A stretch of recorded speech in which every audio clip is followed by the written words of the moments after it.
Stitch பண்ணியாச்சு இல்லைங்களா? இப்போ நம்ம அகைன் இன்னொரு சைடு நம்ம ஸ்டிச் பண்ணும்போது சேம் அந்த மாதிரி தான் நம்ம ஸ்டிச் பண்ணுவோம். எந்த ஒரு சேஞ்சஸும் இல்ல. நடுவுல அந்த சுகர் வர இடத்துல மட்டும் எம்ப்டியா விட்டு நான் கரெக்ட்டா அந்த சுகர் பீட் இருக்கிற ஸ்டிச் பண்ணிட்டேன். ஸ்டிச் பண்ணதுக்கப்புறம் மாறி நாட் பண்ணணும்னு அவசியம் இல்ல. எம்ப்டியா ஒரு ஸ்டிச் மட்டும் குடுத்துருங்க. ஸ்டிச் குடுத்துட்டு அதுக்கப்புறம் நீங்க 2 சுகர் பீட அப்படியே ஸ்டிச் பண்ணிக்கோங்க. ஸோ கிராஸ்ல வரும்போது நம்ம இந்த மாதிரி தான் நம்ம ஸ்டிச் பண்ணணும். அப்புறம் திரும்பவும் அந்த கிராஸ் எப்படி பண்ணமோ அதே மாதிரி தான். ஃப்ரண்ட் ஒரு ஸ்டிச் கொடுத்துட்டேன். கொடுத்து அதே மாதிரி 2 சுகர் பீட வந்து ஸ்டிச் பண்ணேன். இப்போ அந்த பீட் வரைக்கும் ஸ்டிச் பண்ணிட்டேன் இல்லைங்களா? ஸோ அகைன் நெக்ஸ்ட் லைன் பண்ணும்போது எம்ப்டி கொடுத்துட்டு அப்புறம் நான் 2 பீட் வந்து ஸ்டிச் பண்றேன்.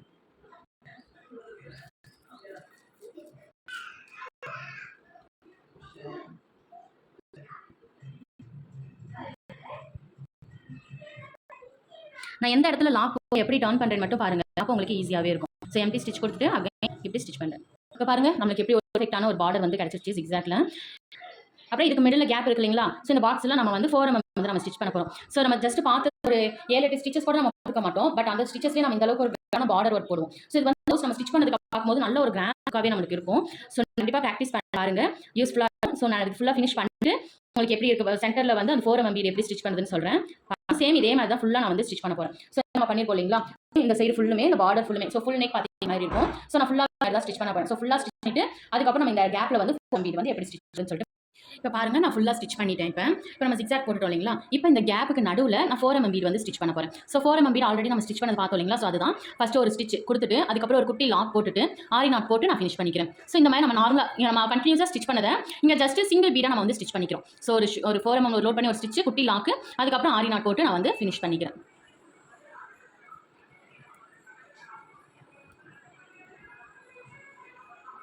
இப்போ நான் எப்படி ஸ்டிச் பண்ணேன் அப்படின்னா லோட் பண்ணிக்கோங்க.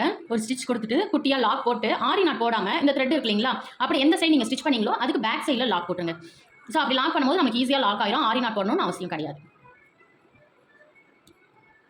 ஜஸ்ட் ஒரு ஸ்டிச்சு குட்டி லாக்கு இந்த த்ரெட் இருக்கு இல்லைங்களா? அது அப்படியே எந்த சைடு ஸ்டிச் பண்ணீங்களோ அதுக்கு பேக் சைடு பிடிச்சிட்டு கீழே இழுத்தீங்கன்னா அது வந்து பீடை சுற்றி உங்களுக்கு த்ரெட் வந்து லாக் ஆகிக்கும்.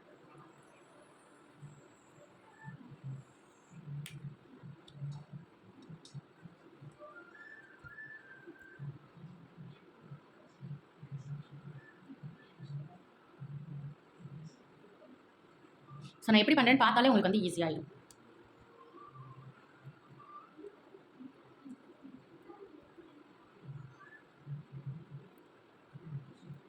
இப்போ ஃபினிஷ் ஆயிடுச்சு பாருங்க. இப்போ இந்த இடத்துல எம்டியா இருக்கிற மாதிரி இருக்கு இல்லைங்களா? ஸோ இன்னொரு லைன் சுகர் பீடு கூட நம்ம வச்சுக்கலாம். ஸோ நம்ம இஷ்டம் தான். ஸ்டிச்சஸ் வந்து நம்ம எப்படி வேணாலும் அப்ளை பண்ணிக்கலாம். அப்படி இல்லைனா இங்கே வந்து இந்த 4 mm வச்சு 3 பீடா வச்சு கூட நம்ம வந்து பண்ணிக்கலாம். நான் இப்போ வந்து ஒரு சுகர் பீடு வச்சுட்டு அதுக்கப்புறம் அந்த மாதிரி ஒரு ஸ்டிச்சஸ் வந்து பண்ண போறேன்.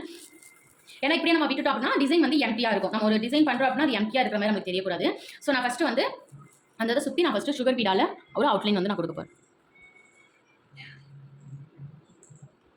ஸோ 2 பீடா தான் நான் ஸ்டிச் பண்றேன். நார்மலாக எப்படி ஸ்டிச் பண்றோமோ அதே மாதிரி தான்.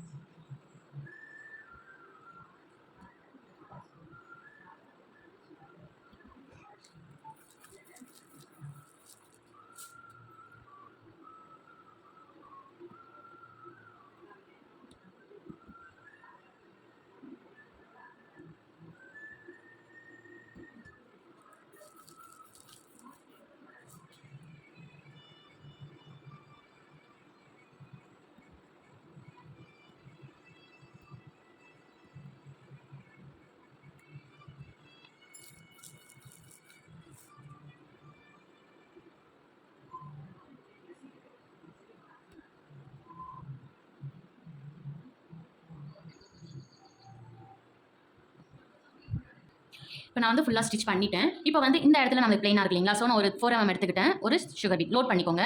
ஒரு 4 mm ஒரு சுகர் பீட். உங்களுக்கு வந்து ஃபுல்லாக லோட் பண்ண முடியல அப்படின்னா ஒரு பீடாக கூட லோட் பண்ணிக்கோங்க. ஒரு 4 mm ஒரு சுகர் பீட் மட்டும் லோட் பண்ணிட்டு இப்போ இந்த கிராஸ்லாம் இருக்கு இல்லைங்களா? ஸோ அந்த பிளேஸில் வர மாதிரி ஸ்டிச் பண்ணிக்கோங்க. ஸோ நான் அப்படி ஸ்டிச் பண்ணிட்டு கரெக்டாக அந்த கிராஸ் எங்கே வருதோ அந்த இடத்துல ஒரு ஸ்டிச் கொடுத்து குட்டியாக ஒரு லாக் போட்டு ஆரி நாட் போட்டு ஃபினிஷ் பண்ணிக்கிறேன். நம்ம சேனலில் பார்க்குறது எல்லாமே பிகினர்ஸ்க்காக மட்டும்தான். ஓகேங்களா?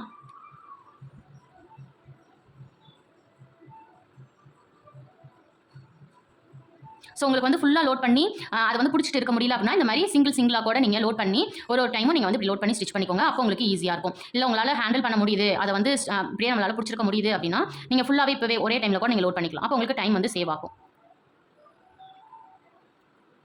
இப்போ நான் பாருங்கள் ஒரே டைம்லேயே 4 பீட் வந்து நான் ஸ்டோர் பண்ணியிருக்கேன். எடுத்துகிட்டு நான் அப்படியே கண்டினியூஸாக நான் வந்து ஸ்டிச் பண்ணிக்கிறேன்.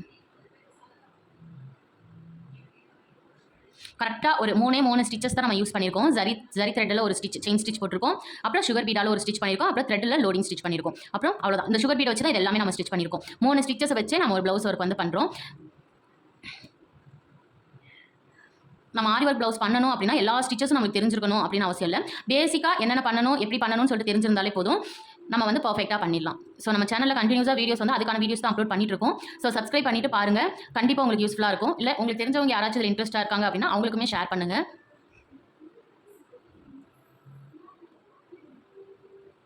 இப்போ முடிச்சாச்சு. இப்போ முடிச்சதுக்கப்புறம் பாருங்களேன், இங்கே ஒரு மாதிரி எம்டியாக இருக்கிற மாதிரி இருக்குல்ல. அப்போ இங்கே என்ன பண்ணலாம், இங்கே வந்து ஒரு ஸ்டோன் மாதிரி நம்ம ப்ளேஸ் பண்ணிடலாம். அப்படி இல்லை அப்படின்னா சுகர் பீட் இருக்கு இல்லைங்களா, ஏன்னா இங்கே நம்ம ஆல்ரெடி பெரிய பீட் வச்சிட்டோம். இப்போ சுகர் பீட் இருக்கு இல்லைங்களா, அந்த சுகர் பீடை வந்து இந்த மாதிரி இந்த பிளேஸில் நம்ம வந்து ஸ்டிச் பண்ணிடலாம். பட் நம்ம சுகர் பீடை ஸ்டிச் பண்ணனா நமக்கு அந்த அளவுக்கு கிராண்ட் லுக் தெரியாது. இப்போ நம்ம ஒரு கொஞ்சம் ஸ்டிச்சஸ் நம்ம லேர்ன் பண்ணிக்கிட்டு ஒரு பிஸ்னஸாக ஸ்டார்ட் பண்ணுறவங்க நம்ம எந்த மாதிரிலாம் ப்ளவுஸ் ஒர்க் பண்ணால், ஏன்னா நிறைய கஸ்டமர் வந்து கம்மி பட்ஜெட்டில் கிராண்டாக எப்படி வேணும் தான் நமக்கு வந்து கிளைண்ட் வந்து கேட்பாங்க. ஸோ அப்போ வந்து இங்கே வந்து நம்ம ஸ்டோன் ஒட்டணும்னு வச்சுக்கோங்களேன், நல்லா இன்னுமே நல்லா கிராண்டாக இருக்கும். ஸோ அது எப்படி ஒட்டுறதுன்னு சொல்லிட்டு நம்ம பார்க்கலாம்.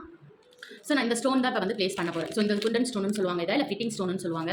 ஸோ இந்த ஸ்டோன் வந்து நம்ம ப்ளேஸ் பண்ணோம் அப்படின்னா நல்லா எந்த ப்ளவுஸாக இருந்தாலுமே நல்லா கிராண்டாக இருக்கும். ஸோ இப்போ இந்த ஸ்பேஸில் வந்து நான் ஃபேப்ரிக் க்ளூ எடுத்திருக்கேன். ஸோ இந்த ஃபேப்ரிக் க்ளூ வந்து நான் வந்து ப்ளேஸ் பண்ணிக்க போகிறேன். அந்த கேப் எல்லாத்துலேயுமே இது ரவுண்ட் ஷேப்னால நான் சின்ன சின்ன டாட்டாக வச்சிருக்கேன். ஸோ நம்ம ஒரு டிசைன் பார்க்கும்போது நான் அப்போ டிப்ஸ் சொல்லுவேன், நோட் பண்ணிக்கோங்க. ஏன்னா எல்லாருமே ஒரு சிலர் என்ன பண்ணுறாங்க, எந்த ஷேப்பாக இருந்தாலுமே அதுக்கு வந்து இப்படி டாட் மாதிரி வச்சிருக்காங்க. அந்த ஷேப்புக்கு ஏற்ற மாதிரி நம்ம வச்சாதான் நம்மளுக்கு வந்து அது எல்லா சைடுமே நம்மளுக்கு க்ளூ வந்து ஸ்ப்ரெட் ஆகும். ஸோ நான் இந்த மாதிரி க்ளூ வச்சுட்டேன். க்ளூ வச்சனமே நீங்கள் வந்து ஸ்டோன் வந்து ப்ளேஸ் பண்ண வேணாம். ஒரு 30 செகண்ட் போகட்டும். அதுக்கப்புறம் ப்ளேஸ் பண்ணுங்கள். அப்போ உங்களுக்கு ஈஸியாக இருக்கும். ஸோ இப்போ வந்து நான் ஸ்டோன் வந்து ப்ளேஸ் பண்ண போகிறேன். இந்த க்ளூவோட பேக் சைடில் நீங்கள் நீடில் எடுத்துக்கோங்க. அதாவது இந்த நீடிலோட பேக் சைடில் இந்த க்ளூவை லைட்டாக எடுத்துக்கோங்க. டச் பண்ணிட்டு இப்படி பண்ணும்போது நீடிலோட சேர்த்து இந்த ஸ்டோன் உங்களுக்கு வந்துடும். ஸோ ஜஸ்ட்டு அந்த க்ளூ மேலே இந்த ஸ்டோனை வந்து ப்ளேஸ் பண்ணுங்கள். ஸ்பேஸ் வந்து நம்மளுக்கு கரெக்டாக இருக்கும். இந்த ஸ்டோனோட சைஸ் வந்து மீடியம் சைஸ்ன்னு சொன்னாலே உங்களுக்கு இது தருவாங்க. ஸோ இது வந்து ஒரு ஊரில் ஒரு மாதிரி ப்ரைஸ் இருக்கும். ஒரு சில ஊரில் 50 கிராமே 100 ருபீஸ்னு இருக்கும். ஒரு சில ஊரில் ஹோல்சேல் ஷாப்பாக இருந்துச்சுன்னா 70-75 ருபீஸ் அந்த மாதிரி இருக்கும் 50 கிராமு. இல்லை நார்மல் ஷாப்பாக இருக்குது, இல்லை அவங்க வாங்கி விற்கிறாங்க அப்படின்னா 100 ருபீஸ் இல்லைனா 120 ருபீஸ் வந்து இருக்கும். ஸோ அது மாதிரி வாங்கி நீங்கள் யூஸ் பண்ணிக்கோங்க.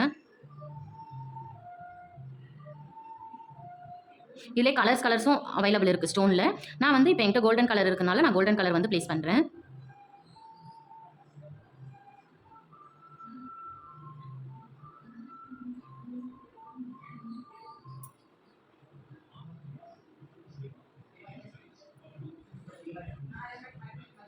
ஸோ பாருங்கள், ஃபைனலாக நம்மளுக்கு டிசைன் வந்து இந்த மாதிரி தான் இருக்குது. ஸோ கரெக்டாக நம்ம 3 இல்லைனா 4 ஸ்டிச்சஸ் தான் யூஸ் பண்ணியிருக்கோம் ஸ்டோன் ப்ளேஸ் பண்ணதோட.